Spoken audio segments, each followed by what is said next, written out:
Fakta baru yang terungkap dalam kasus Gatot Brajamusti perihal dugaan asusila yang dilakukannya pada anak di bawah umur. Rasanya tak pantas lagi menyebutnya sebagai guru spiritual.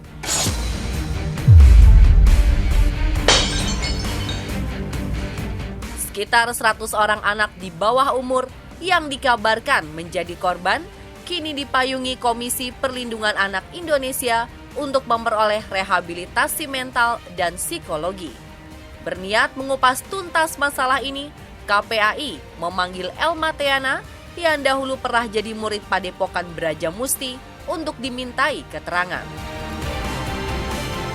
Ya, saya hanya memberikan keterangan supaya kenal atau enggak, itu aja sih sebatas pengetahuan saya.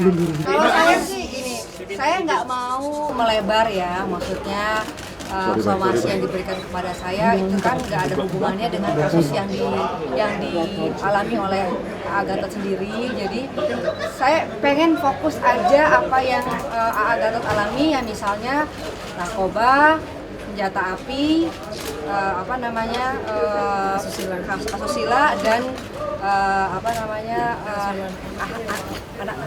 hewan masalah itu. Jadi kita fokus aja karena kalau misalnya mengenai aib, kita semua punya aib. Kalau saya ceritakan panjang lebar, kita akan saling malu. Jadi saya nggak mau mendetail soal aib karena itu tidak akan membuat perkara ini jadi bagaimana gitu ya. Jadi tidak ada hubungannya dengan aib, tapi lebih kepada konsen apa yang dialami oleh Gatot itu.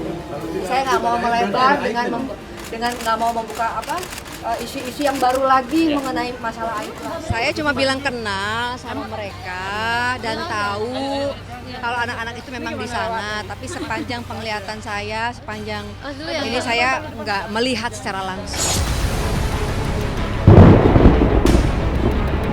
Jika benar terbukti, tabir kejahatan yang dilakukan Gatot Brajamusti terhadap para korban rasanya tak layak dapat pengampunan. Para korban yang masih di bawah umur semakin terpuruk dengan tindak penyalahgunaan narkoba yang diberikan Gatot selama di Padepokan.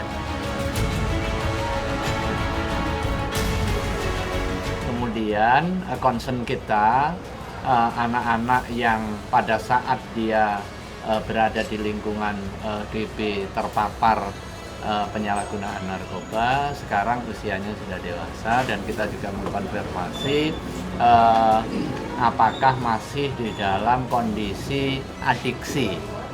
Ini penting ya untuk kepentingan proses rehabilitasi. Tadi itu juga terkonfirmasi ada yang sudah tidak. Artinya tentu mekanisme penanganan di KPAI nanti bisa menjadi fokus. Kalau anak-anak yang sudah tidak edik berarti ancaman kesehatan terhadap anak bisa relatif tertangani secara baik, tinggal dugaan pencabulannya. Dan ini nanti akan segera kita koordinasikan untuk kepentingan penegakan hukumnya, bahwa ada saksi-saksi yang terkait dengan kasus ini perlu antisipasi ya, soal intimidasi dan lain sebagainya. Makanya KPAI akan melakukan koordinasi lebih lanjut dengan lembaga negara yang lain, lembaga perlindungan saksi.